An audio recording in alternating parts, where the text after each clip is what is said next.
La Calabria sceglie il compromesso e sposta al 24 settembre l'inizio dell'anno scolastico. Il MIUR aveva suggerito il 14. L'assessore Savaglio, senza l'impegno di tutti, sarà difficile.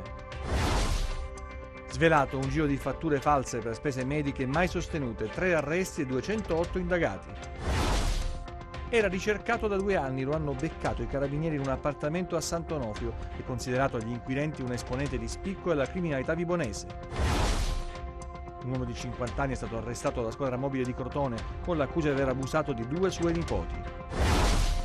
Il turismo non è solo mare e montagna, ma anche piccoli borghi che mettono in vetrina storia, cultura e tradizioni. Buonasera dalla redazione del TG10. Dunque le scuole calabresi riapriranno il 24 settembre, questo almeno è l'orientamento, è un compromesso fra la data del 14 scelta indicata dal MIUR e invece chi, come i sindaci, chiedevano di riaprire il 1° ottobre. L'assessore Savaglio, da noi intervistata, dice è una situazione molto complicata, bisogna impegnarsi, ma la sentiamo dopo il servizio. La scuola in Calabria riaprirà il 24 settembre. Non è ancora certo, ma le molteplici difficoltà nel far rispettare le indicazioni previste dal Ministero per far tornare gli alunni nelle aule richiedono più tempo rispetto a quanto suggerito dal MIUR, che punta al 14 settembre. Già nei giorni scorsi l'idea di far slittare il suono della campanella è emersa nel corso dell'incontro tra Regione e sindaci. In quell'occasione qualche primo cittadino suggeriva di fissare l'apertura dei cancelli degli istituti addirittura al 1° ottobre, così come avveniva in un tempo ormai lontano. Per sostenere la difficile operazione di ritorno, seppur non pieno da normalità nel rapporto alunni-insegnanti, il governo ha stanziato altre risorse per aiutare gli enti locali nel sistemare e attrezzare gli istituti del nuovo corso. È vero, ci saranno altre assunzioni, 50.000 su tutto il territorio nazionale, e la drastica riduzione del numero degli alunni presenti nelle aule. Per rispondere a queste esigenze, suggerite dal Comitato Tecnico Scientifico, gli enti dovranno individuare stabili da utilizzare come plessi scolastici. Ed è qui che la ministra Azzolina ha promesso un sostanzioso contributo. Insomma, ci sarà da lavorare alacremente per farsi trovare pronti. In Calabria, poi, le condizioni di partenza non sono idilliache, atteso che molti istituti necessitano di un restyling indispensabile, per esempio, nella più popolosa ed estesa provincia di Cosenza. L'amministrazione provinciale ha già messo sul piatto, tra risorse ministeriali, 1.500.000 euro, e risorse proprie, 200.000 euro, per gli interventi più urgenti. Fondi già disponibili, ma il problema è il tempo, perché molte ditte, in corsa per aggiudicarsi i lavori, hanno già fatto sapere che ci vorrà almeno un mese per portare a termine gli interventi. Il tempo stringe e non c'è spazio per le incertezze. Bisogna lavorare tanto, sono moltissime cose delicate, criticità delle scuole che non sono ancora pronte, bisogna il mese d'agosto, il 1° settembre si riapre perché iniziano i recuperi, eccetera. Ci vuole tantissima collaborazione, persone che si devono mettere di buona volontà, affrontare i problemi, smettere di chiedersi come fare le cose, affrontare, risolverli. E chiaramente ci sono tantissime questioni, i banchi, cioè che cosa succederà con i banchi? Lo sapete voi? Io non lo so, perché ancora non sono, credo, nemmeno stati acquistati i banchi, dovrebbero arrivare. Che giorno è oggi? Il 6 agosto, il 1° settembre la scuola riparte, poi ci saranno le elezioni, che complica tutto quanto, eccetera. Cioè, vedremo cosa succederà. Poi c'è il Covid che non è scomparso, anche quello bisogna considerare. La scuola nelle maggior parte delle regioni inizierà il 14 settembre. La Puglia, la Sardegna e la Calabria adesso ha chiesto di rimandare in qualche giorno. Però effettivamente si vedrà che cosa succederà. Io non credo che tutte le regioni d'Italia saranno così pronte, ma vedremo. Qualche sindaco ancora adesso insiste per il 1° ottobre. Io spero che non succeda, perché il 1° ottobre è tardi. Anche considerate che ci devono essere 202 giorni di scuola che devono fare gli alunni. Quindi più tardi si apre e più tardi si finisce. E io non so se la gente vuole andare a scuola fino al 20 giugno, non lo so. Cioè, anche questo bisogna considerare. Domani incontreremo le associazioni disabili che hanno chiesto di incontrarci giustamente perché chiaramente i disabili sono in una situazione di emergenza come questa, sono le prime categorie a soffrirne, quindi bisogna anche discutere con loro come affrontare le emergenze. Per loro comunque è complicato fare la scuola In questa situazione le complicazioni si moltiplicano. Dunque, tempi ristrettissimi e tante cose da fare, come dice l'assessore Sandra Savaglio. Intanto i numeri del contagio in Italia oggi si è sforata la quota 400, quindi situazione da tenere sotto controllo. In Calabria 2 positività, una relativa a un turista campano in provincia di Cosenza, l'altra invece relativa allo sbarco a Roccella l'11 luglio scorso, ma vediamo il quadro nel bollettino regionale. In Calabria, ad oggi, sono stati effettuati 123.359 tamponi. Le persone risultate positive al coronavirus sono 1.276, più 2 rispetto a ieri. Quelle negative sono 122.083. Territorialmente i casi positivi sono così distribuiti: a Catanzaro 2 in reparto, 1 in isolamento domiciliare, 184 guariti, 33 deceduti; a Cosenza 22 in isolamento domiciliare, 436 guariti, 34 deceduti; a Reggio Calabria 2 in reparto, 10 in isolamento domiciliare, 268 guariti, 19 deceduti; a Crotone 2 in isolamento domiciliare, 113 guariti, 6 deceduti; a Vibo Valentia 3 in isolamento domiciliare, 82 guariti, 5 deceduti; da altra regione o stato estero 54. Il totale dei casi di Catanzaro comprende soggetti provenienti da altre strutture e province che nel tempo sono stati dimessi. Il caso positivo, rilevato dal laboratorio dell'azienda ospedaliera di Cosenza, è un turista proveniente dalla Campania. Il caso positivo, rilevato dall'azienda ospedaliera di Reggio Calabria, appartiene allo sbarco di Roccella dell'11 luglio. Dall'ultima rilevazione, le persone che sono registrate sul portale della Regione Calabria per comunicare la loro presenza sul territorio regionale sono in totale 24.648. Nel conteggio non sono compresi i numeri del contagio pervenuti dopo la comunicazione dei dati alla Protezione Civile Nazionale. Adesso apriamo la pagina di cronaca, svelato un giro di fatture false per spese mediche mai sostenute, sono stati 3 arresti, sono 208 gli indagati. Sentiamo. Avevano predisposto un meccanismo pressoché perfetto per garantire ai loro clienti rimborsi sanitari non dovuti. Per questo il consulente del lavoro Edoardo Amaretti, il titolare di un CAF, Cosimo Maria Vittorio Spanò, e un dipendente di una società privata che era il procacciatore d'affari del gruppo sono finiti nei guai.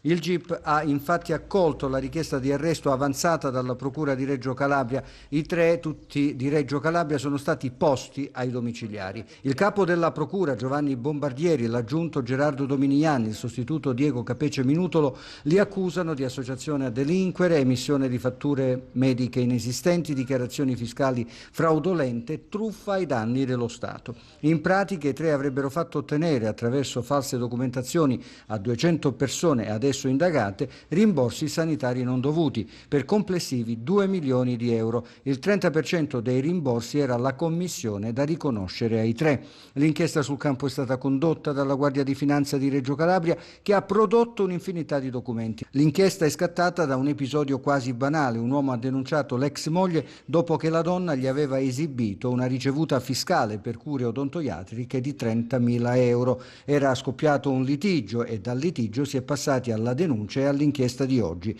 Il GIP di Reggio ha anche disposto il sequestro di 24 beni immobili, di 8 veicoli e di diversi conti correnti. È finita la latitanza di Domenico Bonavota, era cercato da 2 anni. Questa notte il blitz dei carabinieri, l'uomo è ritenuto esponente apicale dell'omonimo clan di Sant'Onofrio. Il blitz dei carabinieri nella notte a Sant'Onofrio, in manette Domenico Bonavota, 41 anni, ritenuto esponente apicale dell'omonimo clan. Le sirene delle gazzelle dei militari a squarciare il buio e il silenzio della notte nel centro del Vibonese.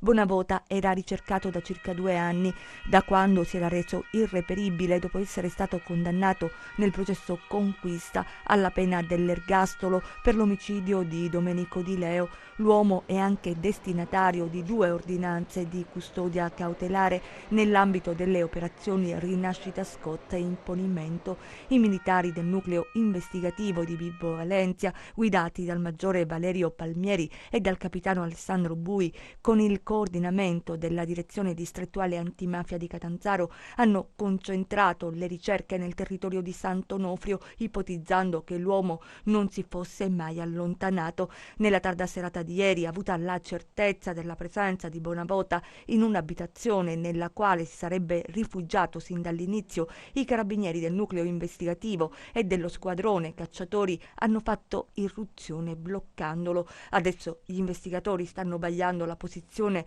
delle persone che gli hanno dato supporto. Brutta storia, nel prossimo servizio avrebbe abusato per anni delle 2 nipoti minorenni, oggi è stato arrestato dagli agenti della questura di Crotone, lo zio acquisito delle ragazze. A denunciare sono state proprio le vittime, l'uomo, un 50enne, è stato arrestato.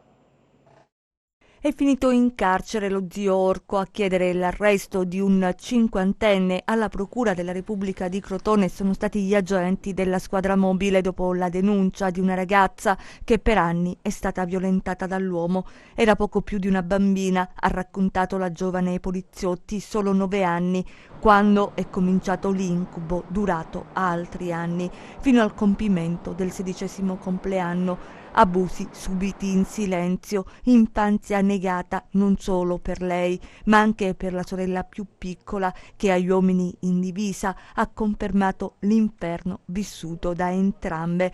Le indagini delicate si sono avvalse di testimonianze e di quelli che gli investigatori in gergo chiamano elementi di riscontro. In sostanza, le vittime hanno detto la verità.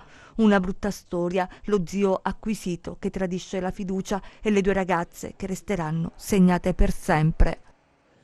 Andiamo a Terranova da Sibari, la terra dei 2 papi, il brand turistico su cui punta l'amministrazione comunale per attrarre visitatori nella cittadina ricca di storia, bellezze paesaggistiche e percorsi gastronomici. Vediamo. Giulio Pignataro, promoter turistico. Terranova si sperimenta con la storia e l'accoglienza. Voi veicolate il messaggio che è quello della terra dei 2 papi. Che cosa vuol dire e poi cosa troveranno i turisti? Sì, l'amministrazione comunale, presieduta dal sindaco Luigi Liranci, dal delegato al turismo avvocato Massimiliano Esposito, stanno già lavorando da anni sul brand Terranova da Sibari, la terra dei 2 papi, perché ha dato in Natale a 2 papi, San Telesforo e San Dionisio. Noi per l'estate stiamo organizzando dei tour, abbiamo già avuto a luglio 7 gruppi dalla Puglia, Campania, Sicilia, Basilicata, abbiamo avuto anche il raduno nazionale dei Power Up Harley Davidson di Salerno e di tutto il sud Italia, gruppi organizzati che hanno scelto il turismo esperienziale, il turismo cosiddetto anche lento e il turismo cosiddetto anche slow. Stiamo puntando proprio a valorizzare le risorse del territorio, i monumenti, le opere, ci sono degli artisti, tra cui l'artista Luciano Villani di arte contemporanea, abbiamo un museo civico aperto tutti i giorni, e stiamo organizzando tutti i venerdì 7, 14, 21 e 28, che sembra un gioco, ma sono le 4 settimane di venerdì che organizziamo il tour enogastronomico, le visite ai monumenti con la Perla del Pollino, che è una società di servizi turistici che collabora con Terranova da Sibari, la terra dei 2 papi. Massimiliano Esposito, delegato al turismo del comune di Terranova da Sibari, quali sono i siti di riferimento per i turisti? La nostra realtà riesce ad offrire una pluralità di aspetti, da quello paesaggistico, con una vista spettacolare sull'intera piana di Sibari, quindi vedere effettivamente le origini di quella che è stata la nostra civiltà magno-greca, ma poi attraversiamo i secoli con il castello medievale che è visitabile esterno, con anche un filmato e un museo dedicato alla Passione vivente di Cristo, che è candidato come bene immateriale dell'UNESCO. Quindi abbiamo, per poi non dimenticare le bontà enogastronomiche, di cui facciamo fare un assaggio, una degustazione, e dove abbiamo riscontrato nella totalità un approccio positivo, un feedback positivo da tutti coloro che ci hanno visitato. E adesso per il teatro andiamo a Locri. Coppia aperta anzi spalancata è una geniale pièce teatrale di Franca Rame e Dario Fo. L'argomento è un classico, la vita di una coppia tra i tradimenti del marito, i tentativi plateali ma per fortuna non convinti di suicidio da parte della moglie. Lui che manifesta sentimenti veri ma ormai amicali verso lei e che esalta la normalità secondo una visione passionale della vita del suo tradire. In scena ieri sera a Locri, terzo appuntamento della stagione teatrale della Locride organizzata dal Centro Teatrale Meridionale diretto dall'attore e regista Domenico Pantano, la pièce ha visto protagonisti Antonio Salinas, attore secondo il paradigma teatrale di Dario Fo, e Francesca Bianchi. Coppia sul palco e anche nella vita. Spettacolo divertente, profondo, geniale nella formula dell'interlocuzione con il pubblico. Uno spettacolo che Solinas e Bianchi sviluppano con naturalezza e recitazione di altissimo livello. Bellissimo ed efficace il passaggio della crisi di lei alla gelosia di lui, quando dopo anni di tradimenti subiti la donna decide di passare all'attacco e vivere una passione.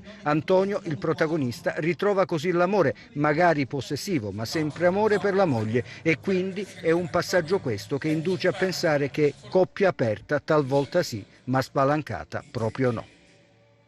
Circa 100 uomini a Catanzaro per la task force voluta dal Comune per la pulizia dei quartieri periferici della città capoluogo, che punta nell'estate del Covid sul decoro urbano. La gru raccoglie i rifiuti accumulati, rimuove e ripulisce le piccole discariche nelle zone periferiche di Catanzaro, dove è al lavoro la task force voluta dal comune. Agenti della polizia, carabinieri, guardia di finanza, lo stesso assessore all'ambiente del municipio sul posto per coordinare le attività di pulizia. Parola d'ordine nella città capoluogo è decoro. Stiamo cercando di rimettere un pochettino d'ordine in questo territorio che è abbastanza, diciamo, compromesso. È una cosa molto impegnativa, sono circa 100 uomini stamattina che lavorano qui, 20-30 uomini della forza dell'ordine, è una cosa impegnativa, l'impegno che noi dobbiamo mettere e poi anche cercare di vedere come mantenerlo. Non è facile, ma è un nostro dovere. Solo ieri la nuova flotta dei mezzi della Sieco per rafforzare il servizio di raccolta e smaltimento dei rifiuti. Catanzaro nell'estate del Covid punta decisamente a una nuova immagine del capoluogo, quella di una città libera dalla spazzatura. E adesso il calcio. C'era attesa per la decisione del collegio di garanzia del CONI in merito alla penalizzazione subita dal Trapani, prima 1 poi 2 punti, una decisione che avrebbe influito sulla classifica della Serie B. In particolare c'era attesa in casa Pescara, perché il Pescara rischiava la retrocessione diretta. Trapani che invece resta con il -2 e tutto resta invariato. Sentiamo. Il collegio di garanzia del CONI ha confermato le decisioni riguardanti la penalizzazione inflitta al Trapani. Resta dunque il -2 in classifica per i siciliani, che vuol dire retrocessione diretta nonostante i punti conquistati sul campo e la rimonta del post-lockdown. Fatale per la squadra di Castori la penalizzazione di 1 punto inflitta nei mesi scorsi dal Tribunale federale, che è stata raddoppiata successivamente dalla Corte federale d'appello. Oggi l'udienza presso la prima sezione del collegio di garanzia, che poteva avere effetti devastanti sulla classifica della Serie B, soprattutto per il Pescara, che in caso di accoglimento parziale delle istanze del Trapani avrebbe subito la retrocessione diretta con i siciliani ammessi ai play-out con il Perugia. Diversa la posizione del Cosenza, che sarebbe stato chiamato in causa solo in caso di restituzione dei 2 punti, un'eventualità remota, considerato che la società siciliana non era riuscita a pagare l'intero monte stipendi ai suoi tesserati entro il termine del 16 marzo. Il ricorso si basava sulla impossibilità sopravvenuta a causa della situazione emergenziale in cui, secondo i legali del Trapani, era piombato il paese durante la pandemia, ragioni che non hanno convinto i giudici nei 3 gradi di giudizio in cui è stata dibattuta la questione. Le società Pescara e Cosenza si erano costituite nel procedimento, ma per entrambe l'intervento è stato giudicato inammissibile. Restano dunque confermati i verdetti già emessi, con la salvezza diretta del Cosenza e i play-out spostati al 10 agosto tra Perugia e Pescara. E adesso la borsa, vediamo.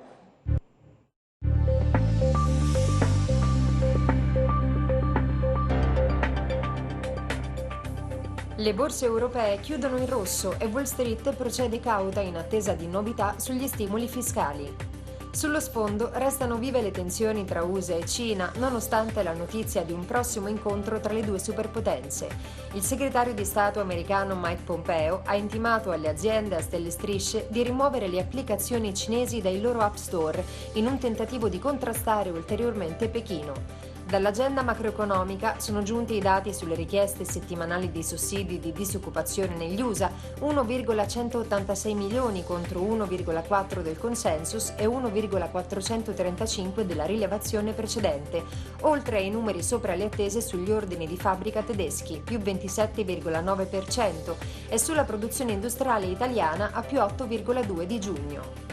Il FTSE MIB e il FTSE 100 di Londra arretrano dell'1,3%, come l'Ibex 35 di Madrid a meno 1,2%, il CAC 40 di Parigi a meno 1% e il DAX di Francoforte a meno 0,5%. Oltreoceano scambiano sostanzialmente invariati il Dow Jones flat, l'S&P 500 a meno 0,1% e il Nasdaq flat. Sul Forex l'euro-dollaro si deprezza leggermente a 1,184, mentre il cambio tra biglietto verde e yen si attesta a 105,6. Tra le materie prime scambiano poco mosse le quotazioni del greggio, con il Brent a più 0,1% a $45,2 e il WTI a meno 0,4% in area $42,0 al barile. Sull'obbligazionario lo spread BTP-Bund si riduce a 146 punti base, con il rendimento del decennale italiano in flessione allo 0,93%. Tornando a Piazza Affari, arretrano Tenaris a meno 5,0% e Pirelli a meno 4,8% in scia ai risultati. Ha diffuso i conti anche Unicredit a meno 3,9%, mentre la D Mustier ha escluso eventuali operazioni straordinarie. In controtendenza Unipol a più 1,9% e Banca Mediolanum a più 1,6%. Grazie e buon proseguimento di serata.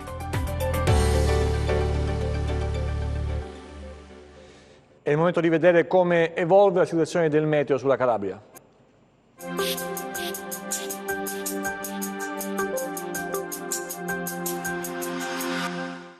Persistono condizioni di instabilità con temperature sotto le medie del periodo a causa del transito di una perturbazione atlantica sul nostro paese. Domani nella notte del primo mattino possibili brevi piovaschi sullo stretto. Nelle ore centrali poi rovesci anche temporaleschi nelle zone interne. Temperature stazionarie sotto le medie del periodo. Passiamo a mari e venti, domani poco mosso o mosso il Tirreno, quasi calmo poco mosso lo Ionio. Ventilazione debole di direzione variabile. Prima di salutarci vi ricordo il nostro sito web www.meteoincalabria.com e la nostra pagina Facebook Meteo in Calabria. TG che finisce qui, ci vediamo nelle prossime edizioni, grazie per la vostra attenzione, arrivederci e ancora buona serata.